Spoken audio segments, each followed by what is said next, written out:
Hello listeners, and welcome to this week's recording of Boomerang.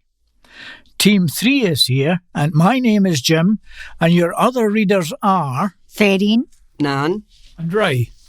Andrew is our engineer tonight, and he'll be doing the recording, and Ray will be doing the copying and distribution.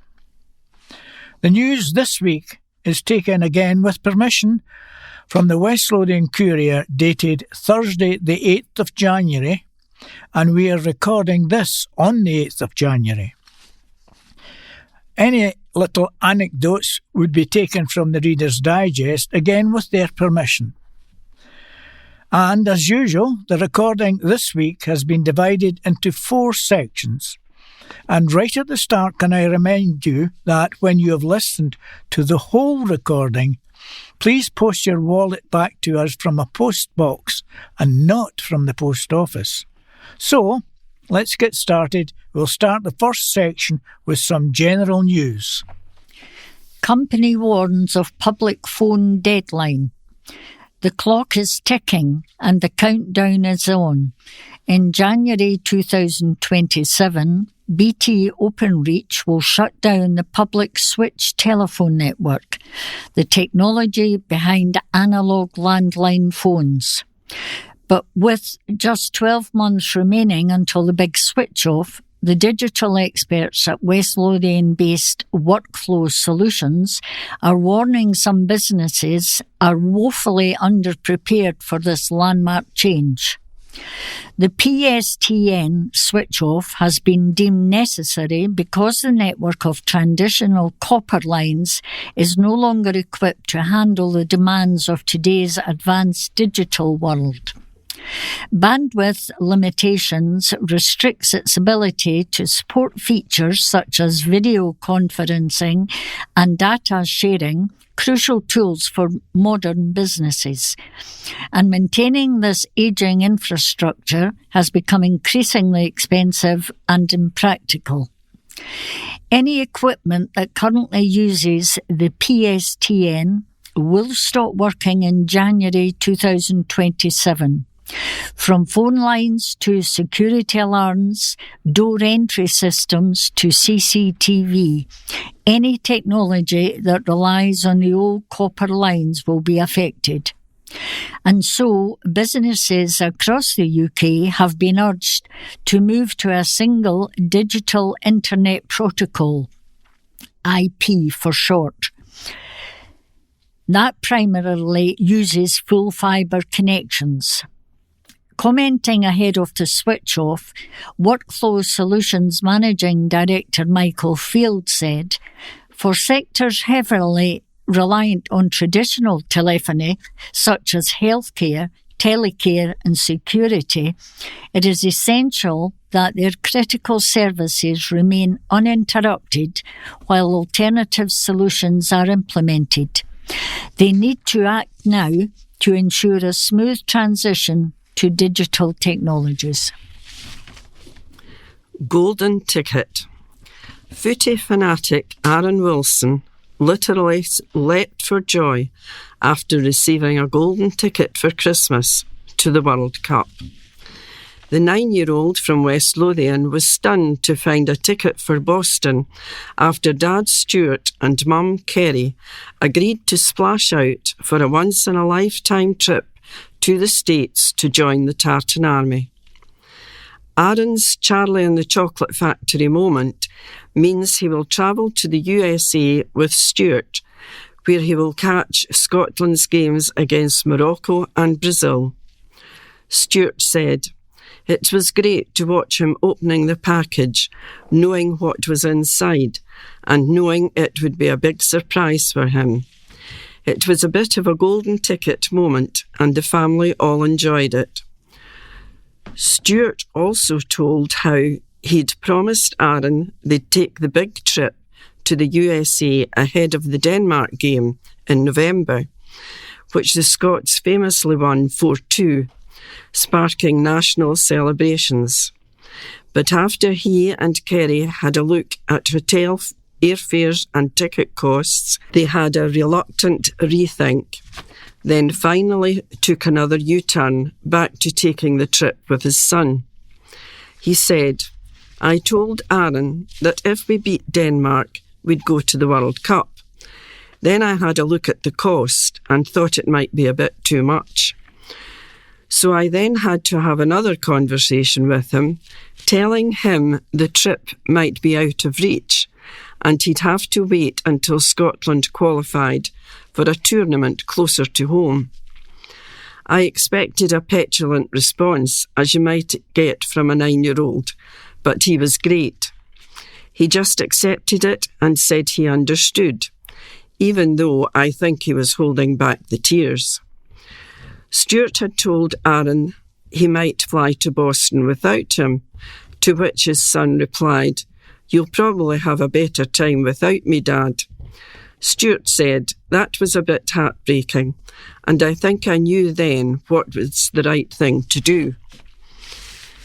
Aaron had been unwell on Christmas Day, but the video shows his joyful response when he realises what his big pressie is.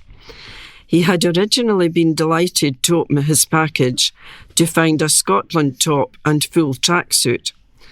The blue card prepared by Kerry, placed under the clothes, mocks up an airline ticket and tells him he's flying to Boston and Miami with Scotland.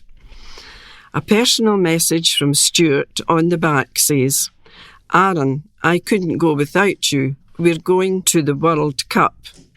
He said, "I could get away from the fact I'd made a promise. So the end result is that I'll be taking him to Boston and then on to Miami, and we really can't wait. The trip will cost a fortune, but we decided it would be worth making a big dent in our savings because there will be memories that will last a lifetime, no matter what happens in the tournament." Stuart, 35, said he and Aaron don't yet have tickets and are awaiting the outcome of the big FIFA ballot. He said, "That element is up in the air and I'm hoping we get sorted, so it's fingers crossed." Aaron, who plays for the local team Blackburn United 2016 team, said, "I'm really excited about going to the World Cup, and it's like a dream come true. I didn't know what I would be getting on the day, but it's the best Christmas ever." Wee Whiskey owner found dead on hike. Father of 2, Andrew, dies day after his 41st birthday.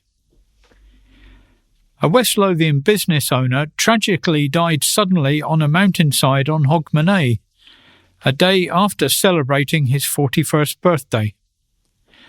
Father of 2, Andrew Ewer, was lead singer of Falkirk band The Ray Summers, who supported Paola Nutini and Doves. He was reported missing after going for a hike on Benvein near Loch Lomond, and a mountain rescue team discovered his body shortly before the bells. Andy's partner, Lindsay Waddell, 40, led online tributes to him. She wrote, "On your birthday, you wanted to look at the stars with me. Little did I know the next day you would be one of those stars. You were my guiding light and the biggest star of all." Brother David added, "On Hogmanay, Andy was buzzing about what 2026 had in store for us, but firstly about getting out for a hill walk in all his new birthday gear." So many people have lost a part of their world as he meant so much to so many. Heartbroken doesn't even come close. Entrepreneur Andy was a co-founder of the annual Vibration Music Festival in his hometown, which was rebranded Falkirk Fest last year. He also owned the Wee Whiskey shop in Linlithgow and a cafe in Grangemouth. The Wee Whiskey shop said, "It is with profound sadness that we share the news that one of our directors, Andrew Ewer, passed away on December the 31st, 2025. Words cannot fully express the pain of this loss, and our thoughts are with Andrew's family at this incredibly difficult time. Thank you to everyone who's already reached out with their kind messages and condolences. Falkirk Whisky Club added, very sad news that our founder Andy Ure passed away on Hogmanay. Andy was a force of nature, irreplaceable, and will be sorely missed. Andy and I met through our shared love of whisky, and many, many whisky friends have reached out over the last couple of days as news filtered through, and overwhelmingly send their love to his family. Andrew's passing has been described as a huge loss to the Scottish music scene, Ross Coots said. Incredibly sad news. Was an honour to work with the Ray Summers on various occasions where he really had something special for a frontman. Was great seeing his business ventures, including festivals, go from strength to strength in recent years. A huge loss to the Scottish music scene. Thinking of all Andrew's friends and family. Fellow musician Stevie Jukes said, shocked and saddened to hear about the passing of Andrew Ure. When I started our last band, the Ray Summers were one of the best bands around and one we truly looked up to, with Andy front and centre as one of the finest frontmen in the country. Over the last few years, Andy was so kind to message regularly, chatting about music and whisky. I hope you're having a dram with the big man upstairs, Andy. R.I.P. A Police Scotland spokesman said, around 7 p.m. on Wednesday, December the 31st, 2025, we received a report of concern for a hill walker missing on Benvane near Arrochar. Officers and Arrochar Mountain Rescue Team attended and traced the 41-year-old man, who was pronounced dead at the scene. There are no suspicious circumstances and a report will be submitted to the Procurator Fiscal. The Ray Summers were festival regulars in the noughties and supported Paolo Nutini at Glasgow's 2008 Hogmanay celebrations. Work plea from sight loss mum. A visually impaired West Lothian mum is calling for change after her sight loss left employers unwilling to take her on. Amanda Whitfield, 35, was diagnosed with Stargardt disease in 2016. Amanda has been keen to work and has kept active through martial arts and volunteering, and has strong experience on paper. However, she's found herself leaving interviews and not hearing back. She feels employers assume she won't be able to do the job. The Royal National Institute for Blind People Scotland, RNIB, have been supporting Amanda as she seeks work, and she recently completed barista training and a short-term paid placement in a coffee shop. Amanda is now pushing for accessible and inclusive employment for people with sight loss, feeling there's a job out there for everybody.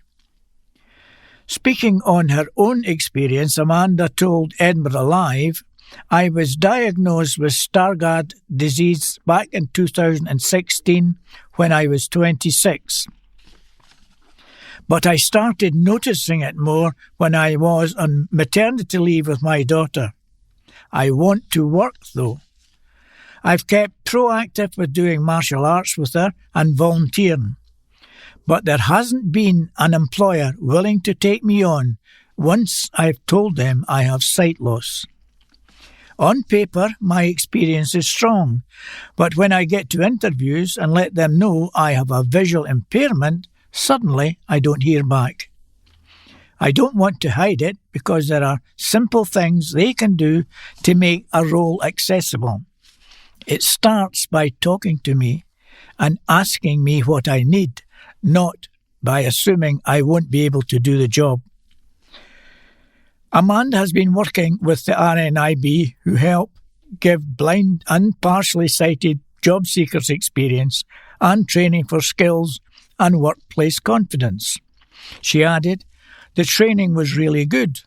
I don't need any adaptations, but you've got to be aware of safety, like the coffee running through the machine quickly.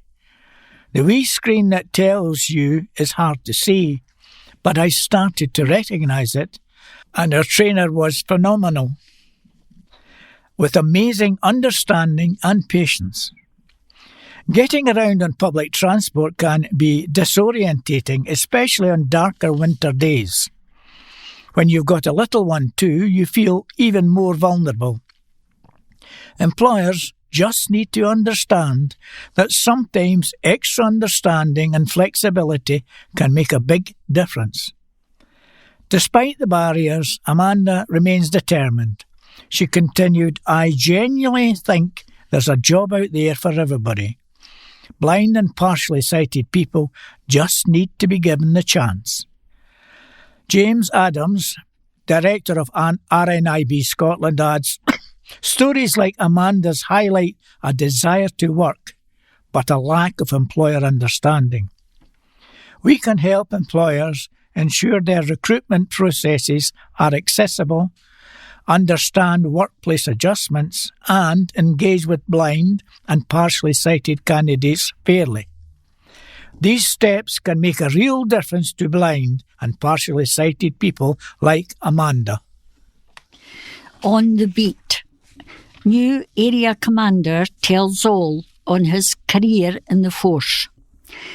It is with both pride and pleasure that I write this column to introduce myself as the new local area commander for West Lothian.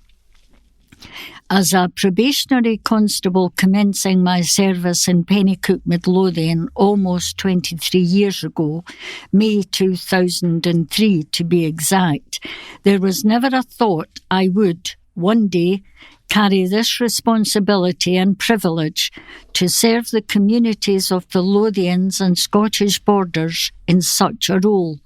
But here I am, back in West Lothian. A solid foundation in response policing served me well, experiencing the demands and expectations of Pennycook, Dalkeith, Newbattle and Gore Bridge, before moving into the world of proactive and covert policing roles, latterly with the Scottish Crime and Drug Enforcement Agency. A return to local policing quickly followed by a promotion to sergeant. Again, saw my service within response, community and funded team roles within Midlothian. My next promotion was as a response inspector to West Lothian, where I spent one of the most enjoyable and demanding periods of my career to date. I've moved next on to the area control room in Bilston, where I performed the roles of initial tactical firearms commander, deputy local area commander, before receiving promotion to chief inspector and taking up the local area commander's role there. Prior to circling back to West Lothian, I have spent the last 12 months in a corporate-based role, but I am now returning to where my passion and drive in a policing context lie, the front line. I have experienced firsthand the demands, community spirit and expectations on the local police service that West Lothian has. My first intention is to continue and build on the magnificent work conducted by my predecessor, Elaine MacArthur-Kerr, to deliver the best possible service to communities who are deserving of no less.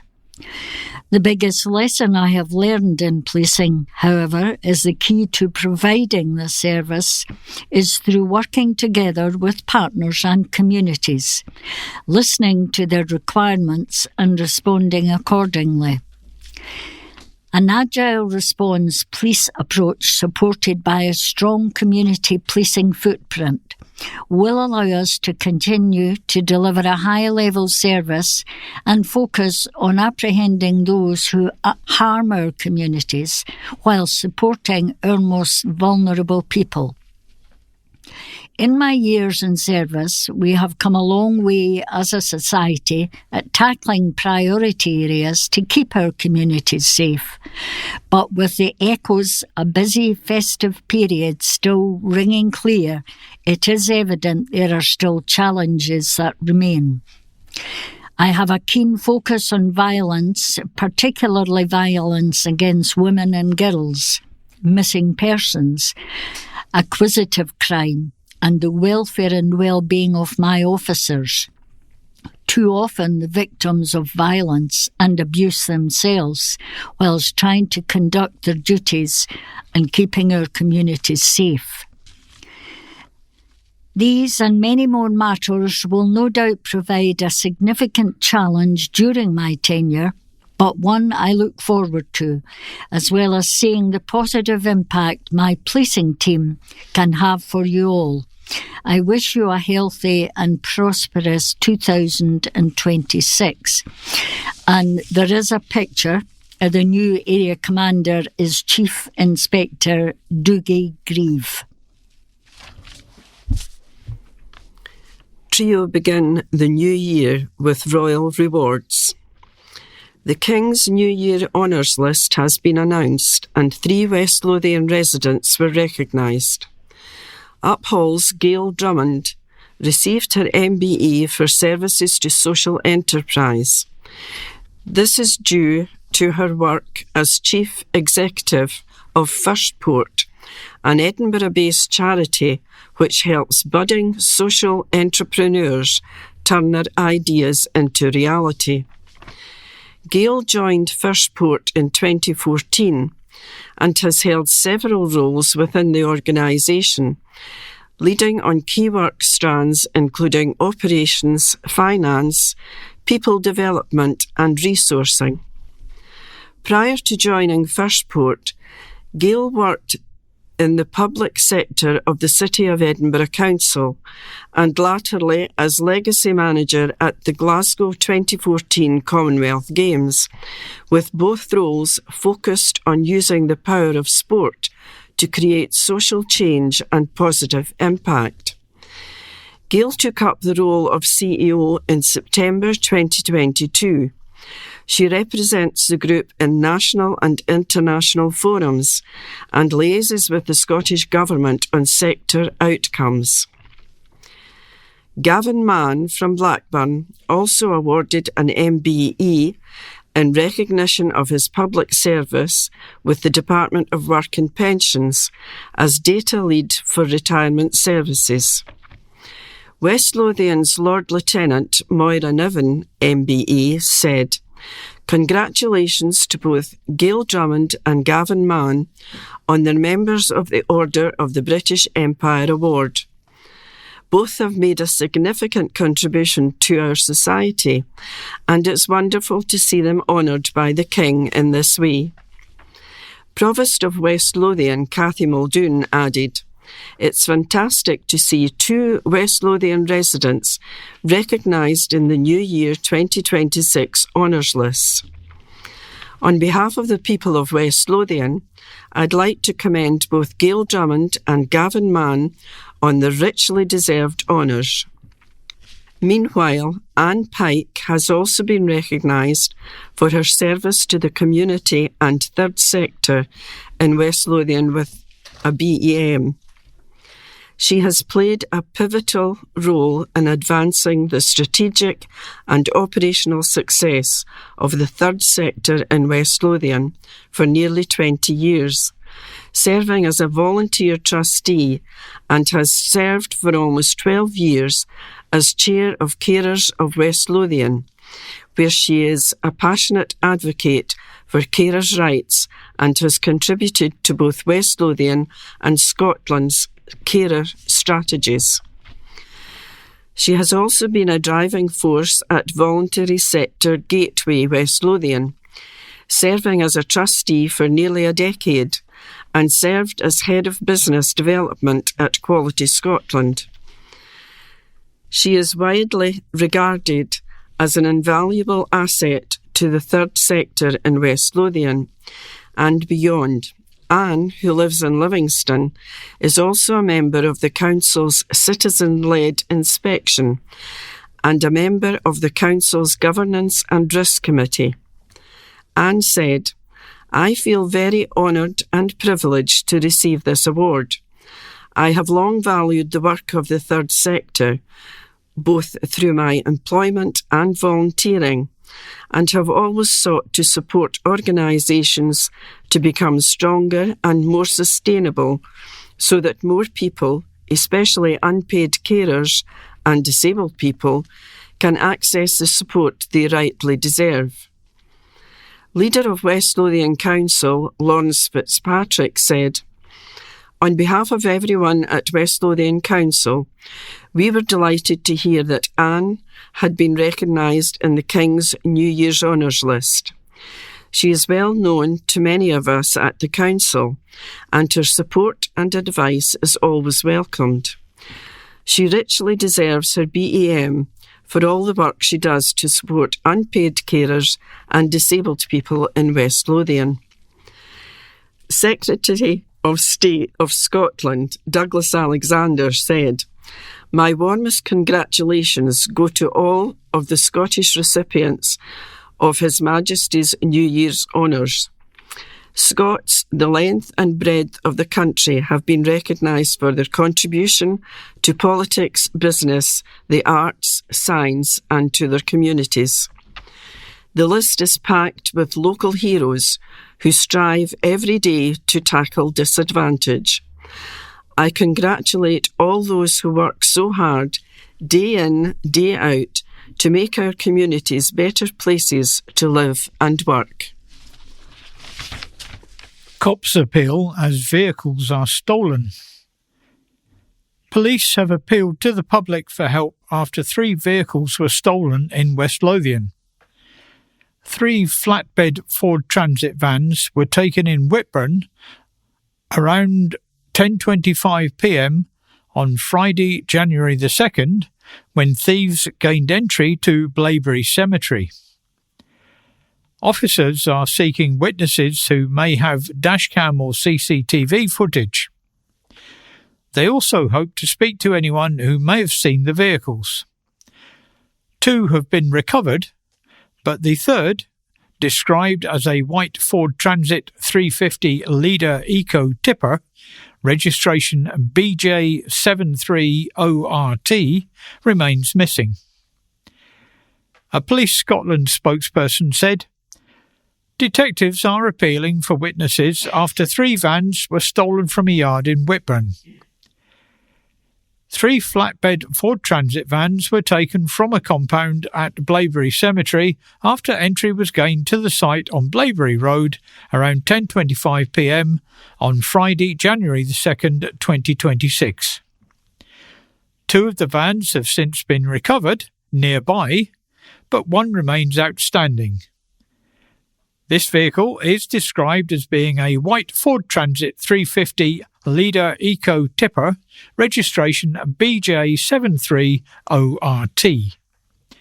It's believed the vehicle may have been driven on the B718 Hart Hill Road a short time after the theft, near to the crossroads of Hart Hill Road and Blairmuckle Road.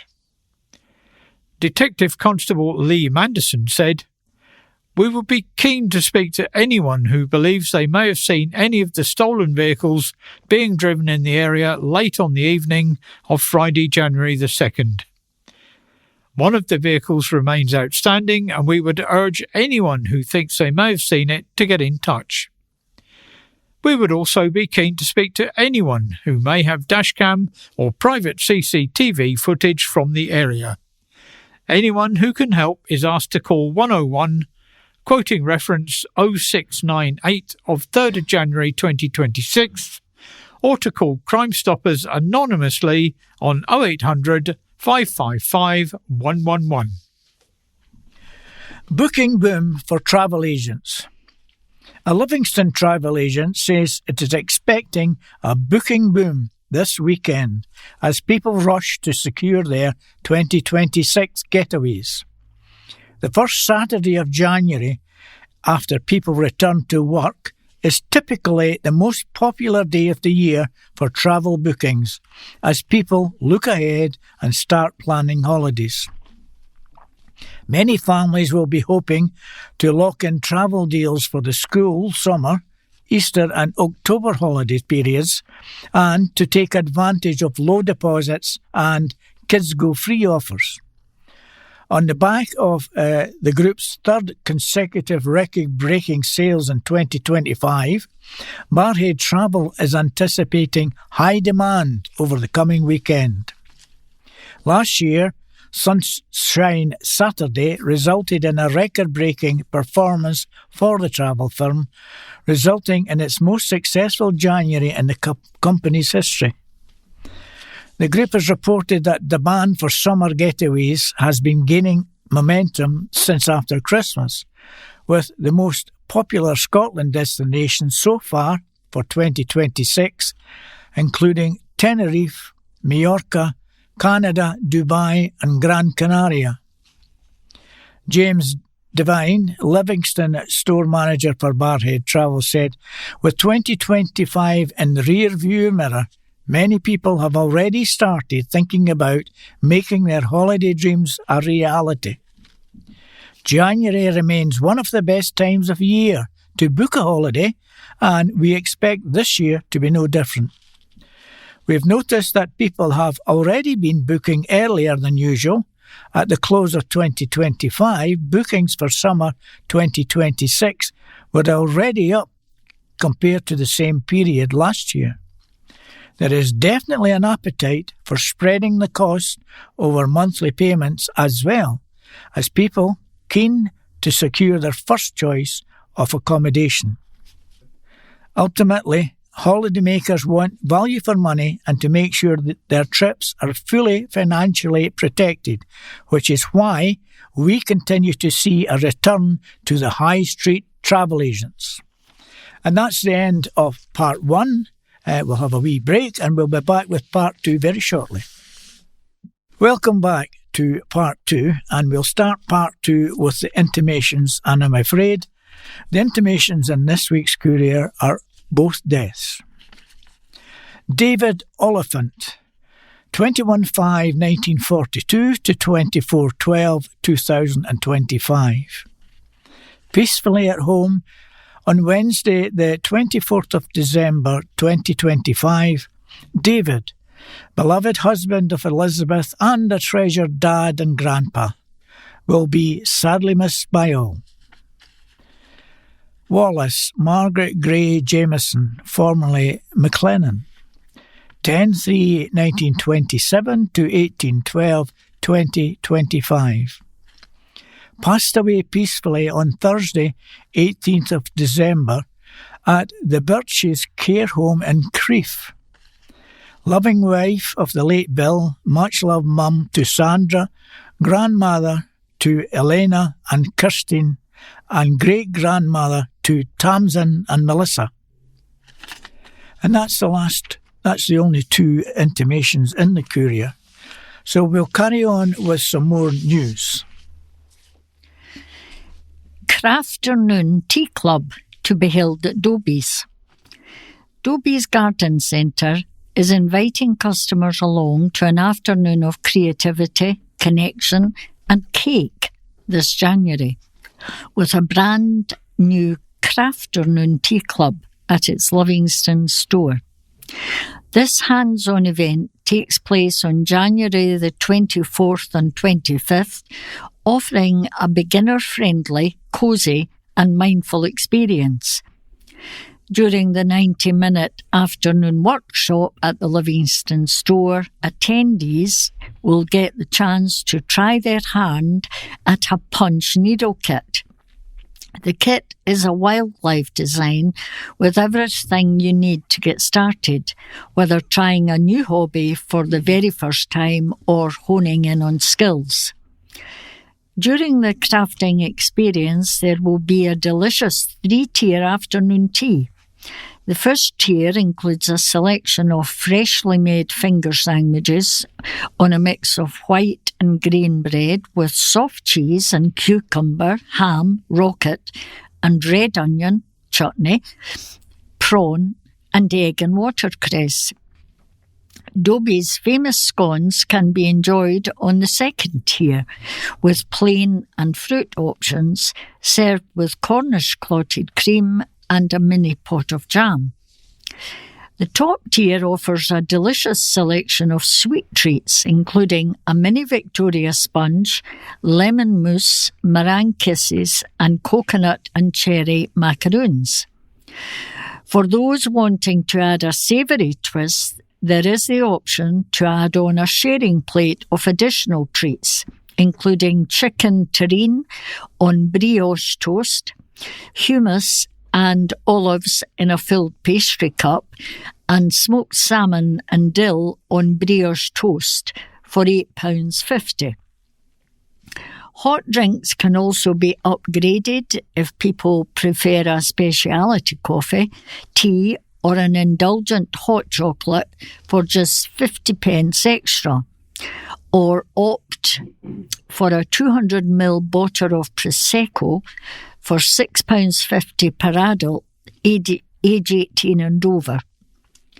Aisha Nixon, Events Programme Manager at Dobie's, said this brand new Crafternoon Tea Club at her Livingston store is aimed at bringing people together to slow down and get creative.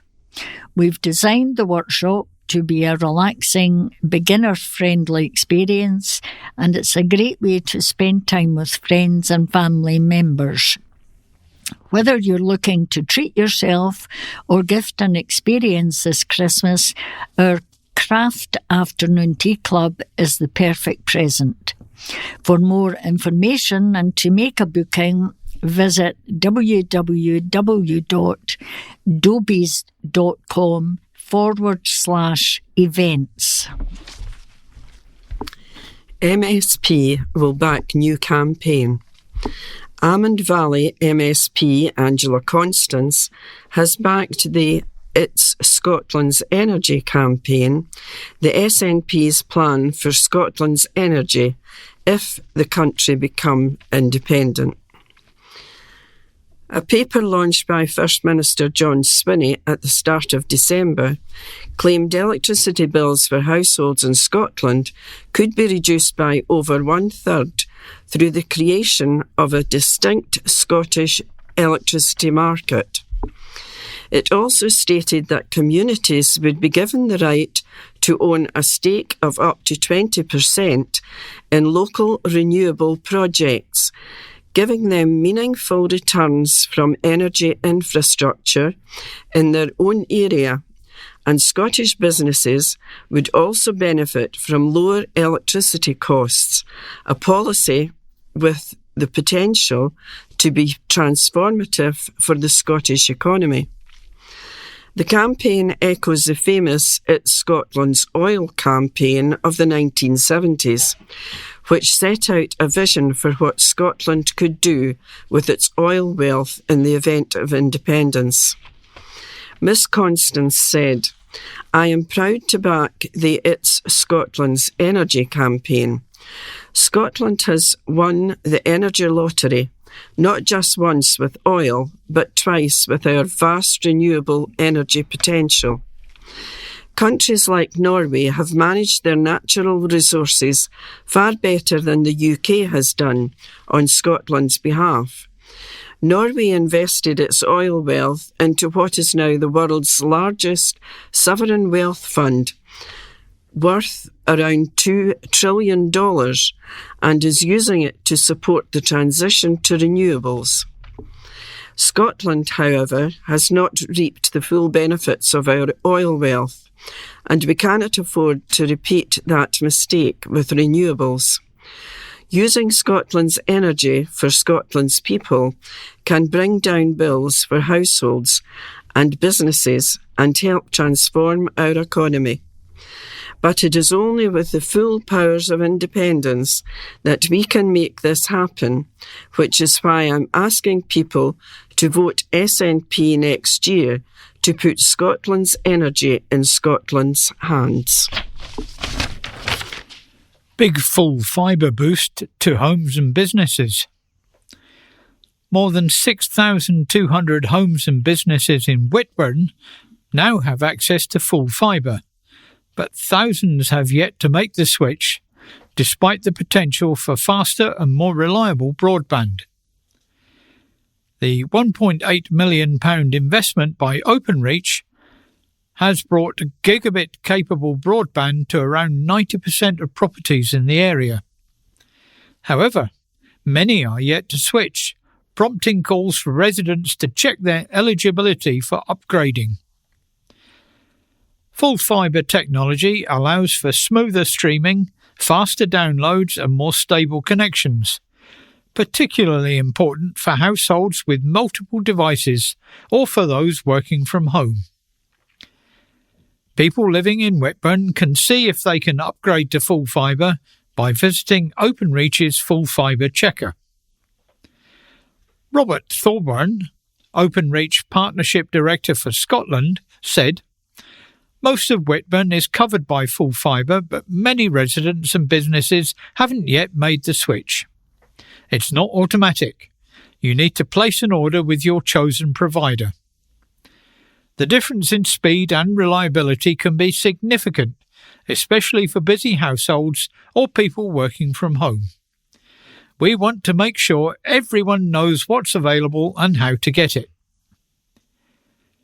Openreach is committed to building the best full fibre network, and doing it sustainably is crucial for our business, the communities we serve, and the environment we all share.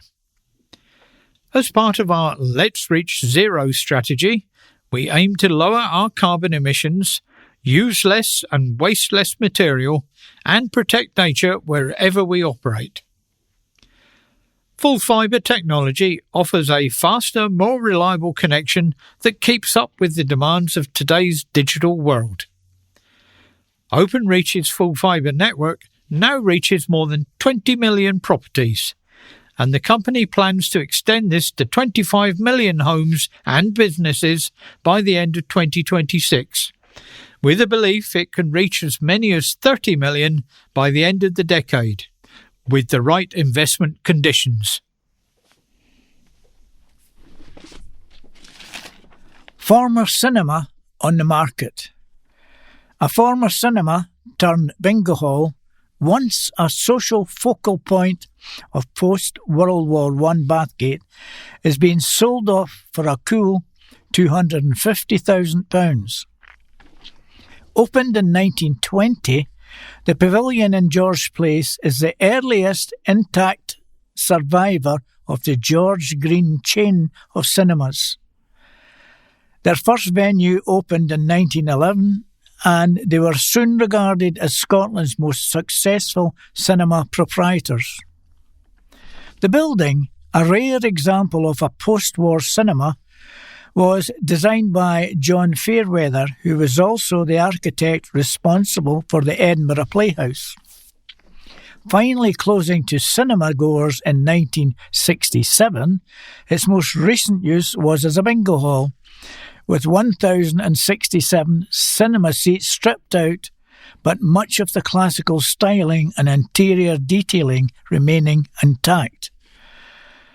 The property is being marketed by Allied Surveyors Scotland.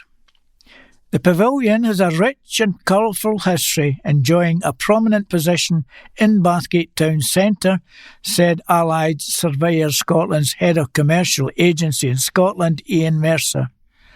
The consented leisure use will be no doubt appeal to a variety of occupiers, but the building may also suit alternative initiatives. The property is being advertised on property website Rightmove.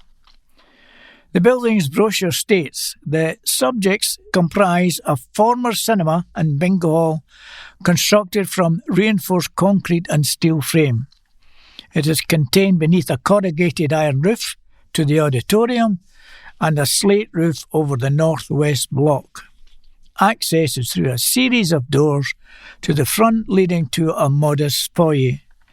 The auditorium is still arranged as a bingo hall with seating and table places.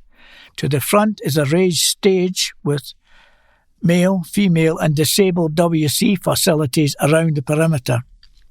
Originally, this was a cinema constructed post-World War I, and many of the Art Deco designs remain. Chickenpox vaccine is rolled out. A vaccine which protects against chickenpox has been rolled out across the NHS for the first time. Youngsters across West Lothian will now be offered the vaccine along with the MMR jab, which protects against measles, mumps and rubella. Health experts welcome the news, saying chickenpox can be a very serious disease for some. The rollout of the vaccine could also help reduce the burden on families, they said, with many parents forced to take time off work to care for their children while they are sick. The combined jab has been used in other countries for decades, and it's part of routine childhood vaccines in the US, Canada, Australia and Germany.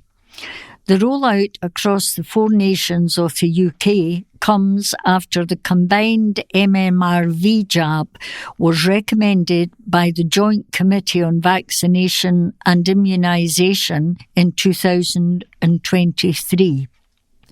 Scottish Health Secretary Neil Gray said, "This is a major step forward in protecting the health of our children into adulthood and for generations to come."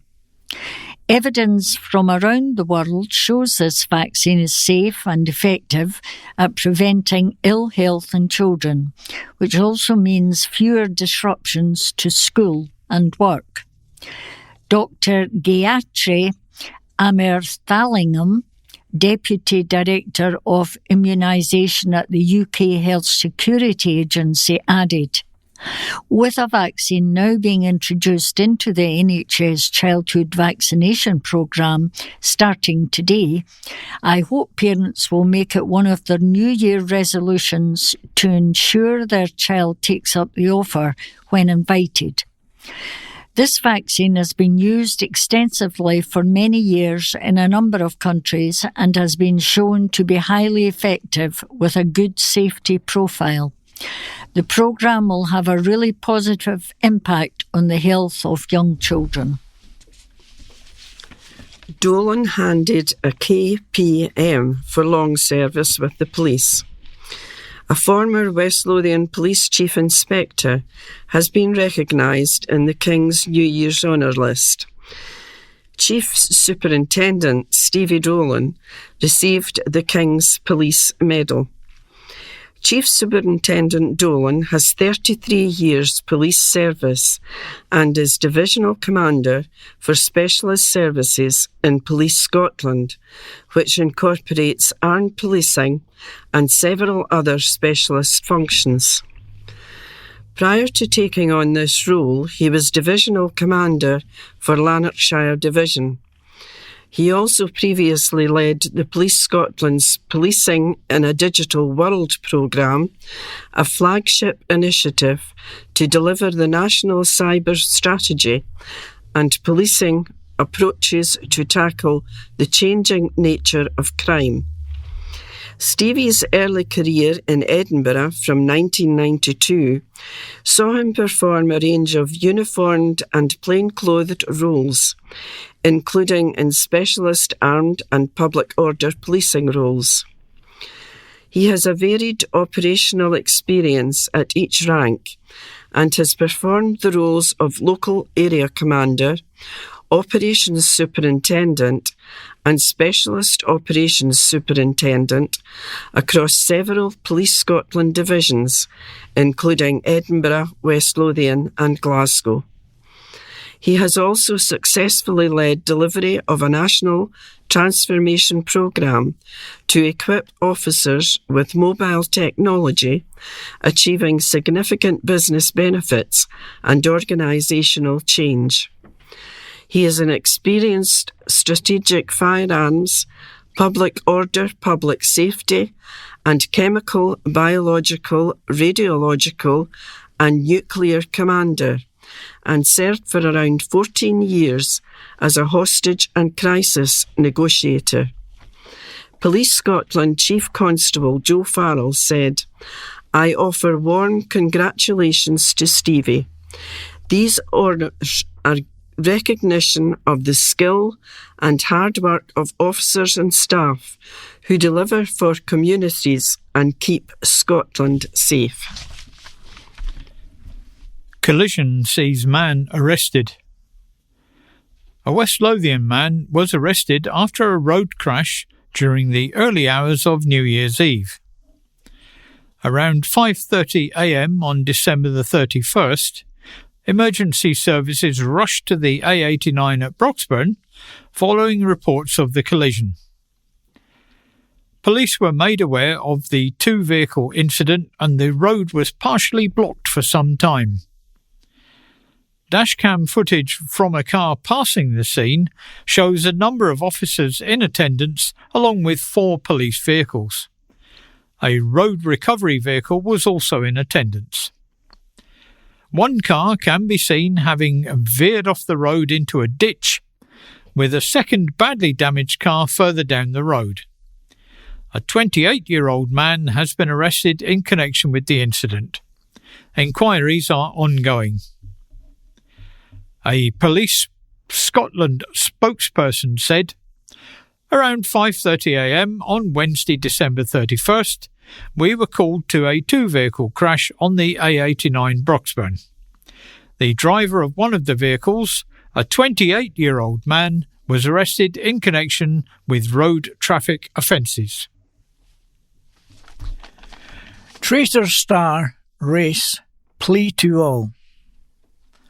The Traitor Star Leanne Quigley is urging West Lothian locals to kickstart the new year by signing up to Cancer Research's UK Race for Life event. The charity's much-loved events will be taking place across the UK from May to July as communities go all in against cancer to raise funds for life-saving research. Anyone who signs up in January can claim 30% off the entry fee as part of a New Year's sale by using the code RFL26NY. Every year, around 36,700 people are diagnosed with cancer in Scotland. Money raised at Race for Life enables scientists to find new ways to prevent, detect and treat the disease, moving closer to a world where everyone can live longer, better lives, free from the fear of cancer. Entries are open now for the Race for Life, 3K, 5K and 10K events, which take place at Hopton House, South Queensferry, on Sunday, May 17th. The events are open to people of all ages and abilities. Leanne took part in Race for Life with her fiancée Sophie Jones after Sophie was diagnosed with breast cancer in July 2024. The couple led a team who raised more than £1,200 by completing a pretty muddy event last summer, an emotional milestone which marked the end of almost a year of treatment. Sophie, 33, who is now in remission, had 5 rounds of chemotherapy in total, followed by 2 weeks of radiotherapy to treat her 2 positive breast cancer. Cancer Research UK scientists carried out work that was key in the development of the breast cancer drug Herceptin, which is among the treatments Sophie received. They also led clinical trials to show that Herceptin improves survival. Now, this is the gold standard of care for this type of breast cancer, helping more women to survive the disease. Leanne, 30, said, "I am all in against cancer. It was incredibly hard watching Sophie, the person I love, go through cancer, and it put life into perspective. It was our gang, our close family and friends who got us through the toughest of times." Crossing the finishing line at Race for Life with these people was unforgettable. Sophie is back at work now. We're planning our wedding and our twin boys turn 3 in January, so there's plenty to look forward to. And we're supporting Race for Life to help others facing cancer right now. Cancer Research's UK Race for Life raises millions of pounds for life-saving research every year. Lisa Adams, Cancer Research's UK spokesperson in Scotland, said, "It's time for West Lothian locals to go all in against cancer. Whether you're a five-a-side crew, book club, dance troupe, yoga club, fancy doing something fun with your friends club, or on your own, we want everyone to join us. Sadly, nearly 1 in 2 of us will get cancer in their lifetime. But all of us can support the research that will beat it. Race for Life powers progress, and it relies on a whole community of people coming together, united by a common purpose to beat cancer. For those who do enjoy a challenge, our 10k events will again be chip time, perfect for anyone wanting to track their progress or aim for a personal best. But Race for Life is non-competitive. People can walk, jog or run and go at their own pace. What matters most is showing up together. There is a race for everyone, and we mean everyone. To enter, visit raceforlife.org. And that's the end of part 2, and we'll be back with part 3 very shortly. Welcome back to part 3, which is in our format, a usual quiz, the layout of which is now 6 pub quiz questions, and remember to listen in to the start of part 4 for the answers to this quiz. So here we go. Pen and paper ready if you like. Question 1. What is the first name of John Travolta's character in the 1978 film Grease? Is it Danny, Denny, or Donny? Question 2. What nationality is Mary Keltani, the winner of the women's race in the 2017 London Marathon? Was she Kenyan, South African, or Ethiopian? Question 3. Paul Donald White II is the real name of which American professional wrestler? Is it The Rock, Big Show, or Sheamus? Question 4. In which American state is the headquarters of the CIA?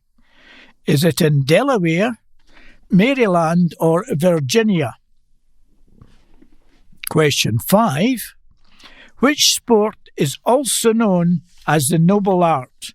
Is it golf, boxing, or cricket? And question 6. What is the capital city of the Czech Republic? Is it Sofia, Bucharest, or Prague? That's the quiz. Give you a wee while, and we'll come back in part 4 to give you the answers. Welcome back to part 4, and we'll start part 4 with the answers to the quiz. Here we go.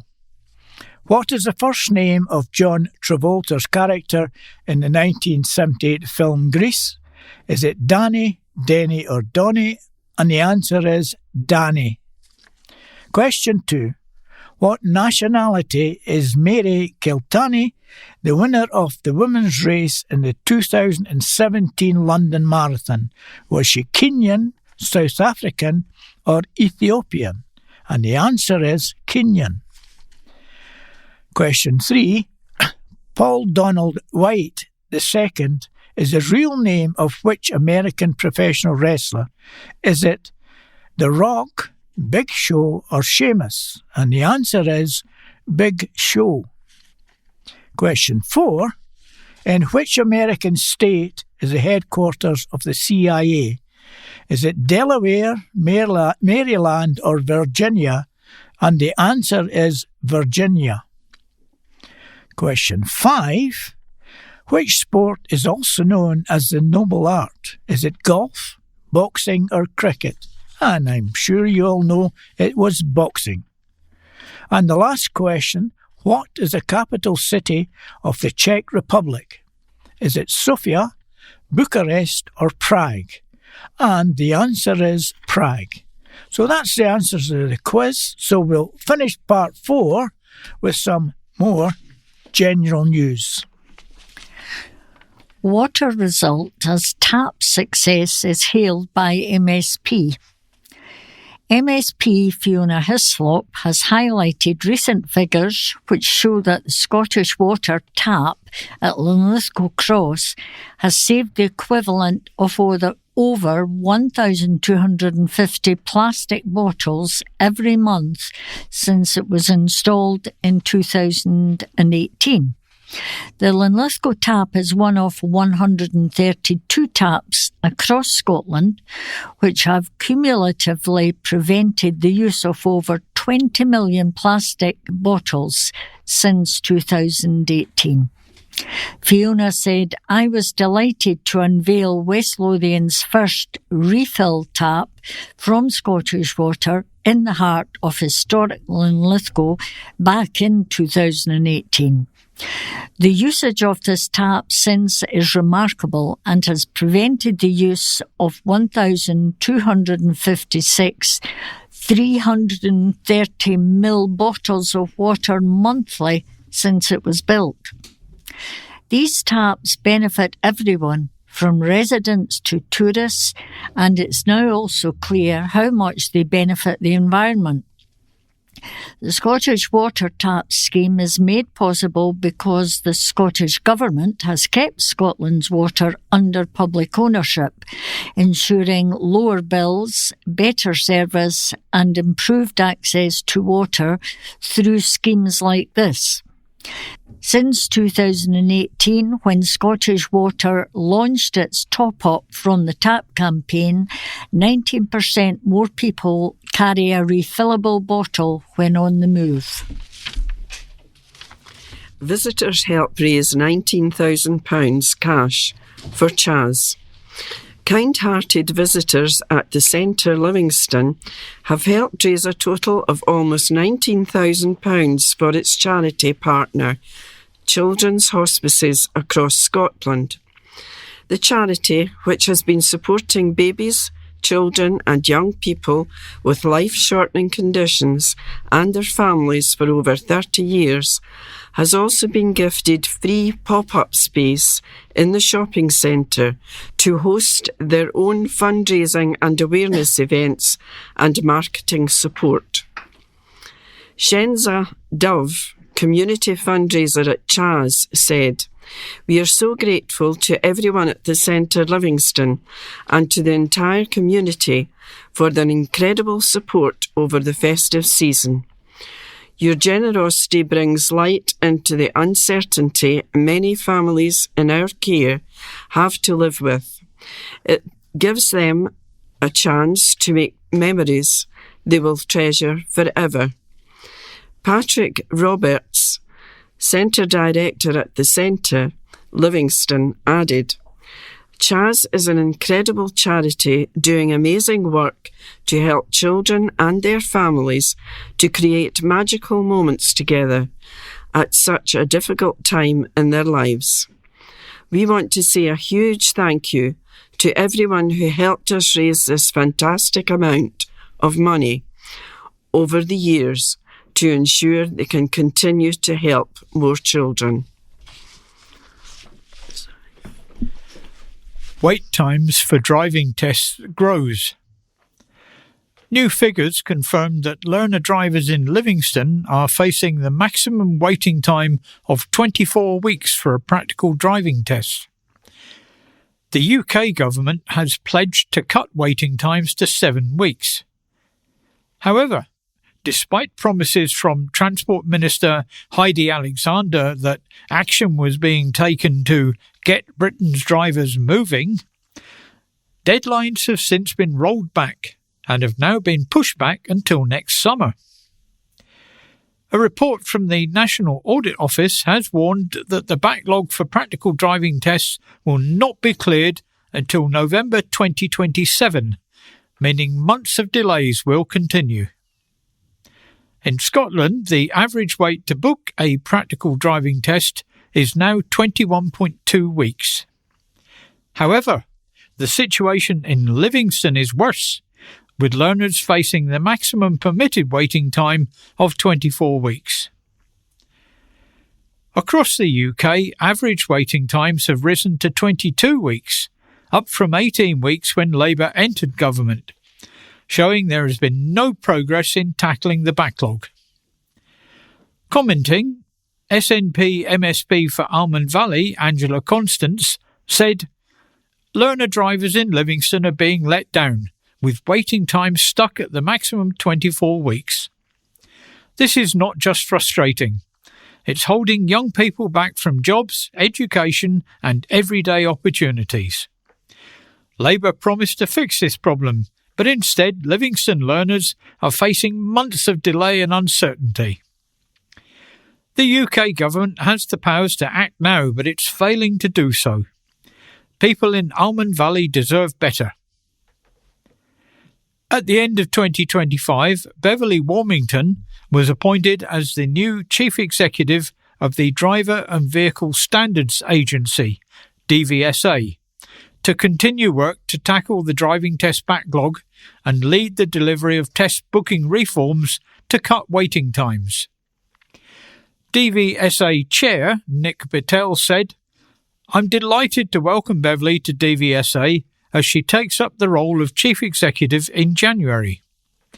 Her operational and transformational experience will be a huge asset across DVSA's driver, vehicle and enforcement services, especially as we continue our urgent work to help learners by reducing driving test waiting times." Changes the UK government has implemented include bringing in military driving examiners to help conduct driving tests 1 day a week for 12 months, delivering up to 6,500 more tests at the driving test centres with the highest demand near their MOD base or home location. Additionally, only learner drivers will be able to book their own tests and not instructors on their behalf, and learner drivers will only be able to make up to 2 changes to the driving test in total, including moves, swaps and location changes, before it must be cancelled and rebooked. Learner drivers will also be restricted to a limited number of test centres, which are located close to the original booking. In addition, almost 75,000 more tests have been carried out between June and November 2025, compared to the same period in 2024, as a result of overtime pay incentives for examiners. Mum's battle to get answers as she comes to terms with a life-threatening illness. "I knew something was seriously wrong when I slept through my son's birthday. Getting a diagnosis was a relief, but I'm scared I won't see my sons growing up." A mum was diagnosed with a rare, life-threatening condition after she became so sleepy she would drift off for 24 hours straight, even napping through her son's birthday party. Holly McGugan has had problems with her health throughout her life. The 31-year-old's struggle started when she got pneumonia at 16, while she has contracted shingles 7 times since the age of 24. She spent years in and out of the doctors, but was misdiagnosed as having anxiety, depression and fibromyalgia. Last year, Holly's condition worsened dramatically, and she began to suffer with severe migraines, weight loss, extreme fatigue, brain fog and low blood pressure. She became constantly exhausted, falling asleep through all her son's birthday party, and would sometimes fall asleep for a whole day. After fighting for years to get to the bottom of the issue, she was finally diagnosed with Addison's disease in September. It is a rare condition where the adrenal glands above your kidneys don't produce enough of the hormone cortisol. This hormonal deficiency causes extreme fatigue and lack of energy and leads to a compromised immune system, which can make those with the condition more susceptible to ailments such as shingles. Following the diagnosis, the mum of two, who now has to take steroids 3 times a day for the rest of her life, says she feels relieved. However, she is also worried that she won't get to see her sons Theo, who is 8, and Zach, 6, grow up. Content creator Holly said, "I've always had trouble with my health. I had pneumonia when I was 16 and I've had shingles 7 times since I was 24. I knew something was wrong. Then last year things got worse. I couldn't keep my eyes open. I'd sleep for the entire day. I was slurring my words and I couldn't gain any weight. I crashed my car in the doctor's car park, and last November I fell asleep for the entirety of my son's birthday party. The doctors kept ignoring me, but I continued to fight. When I got diagnosed, I felt relieved that someone had finally listened to me. But now I know how serious it is. I'm scared I won't get to see my boys grow up." As Holly of Paisley is sober, regularly exercises and eats a very healthy diet, she couldn't understand why she felt exhausted and her body was in severe pain.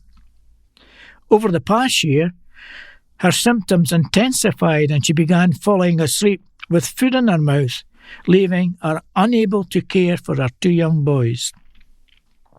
Now she has to take hydrocortisone tablets 3 times a day for the rest of her life.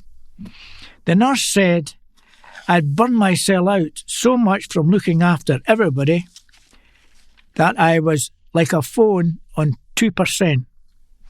They measured my cortisol level and they were at 30. Whereas a normal person is at 250. So basically I was dying."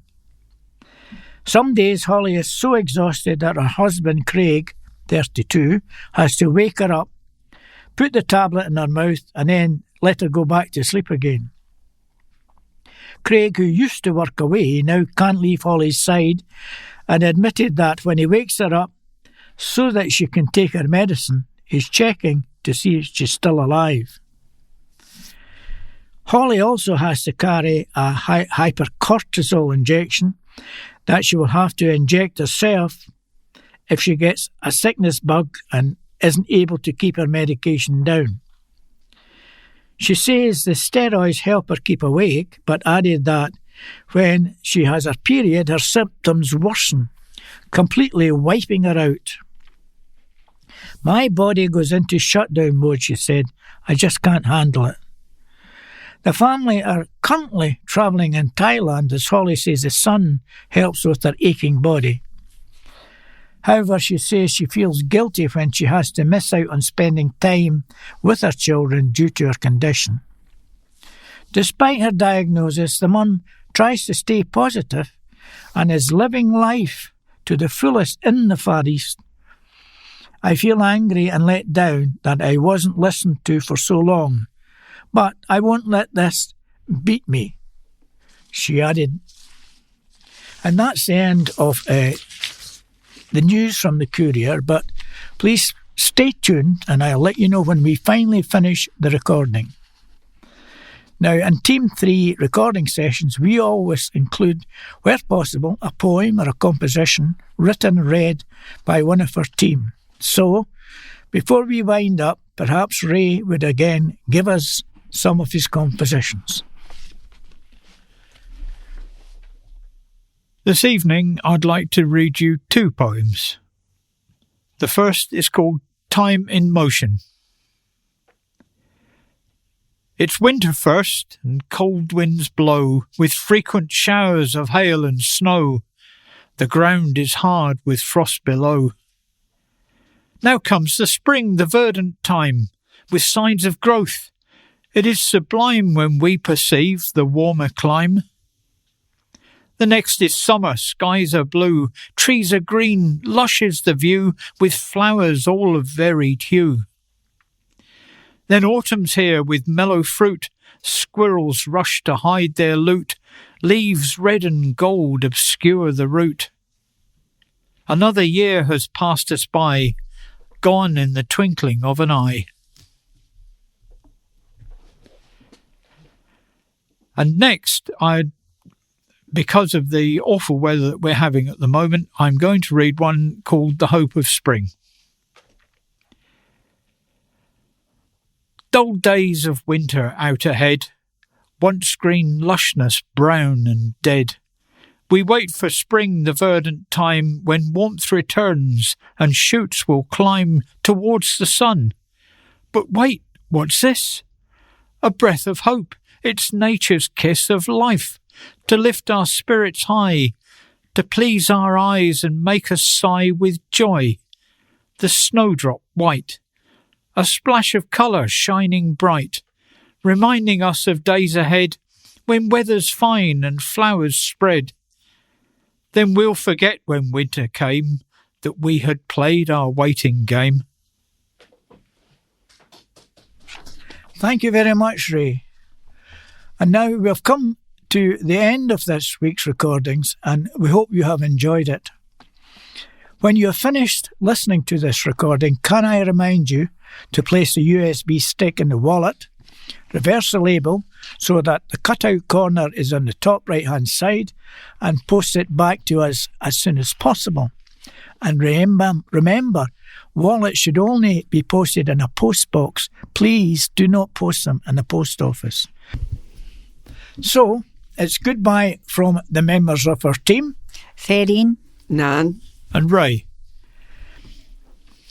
Goodbye from Andrew, our engineer, and again from Ray, our distributor, and from me, Jim. Bye now. goodbye. Bye. bye.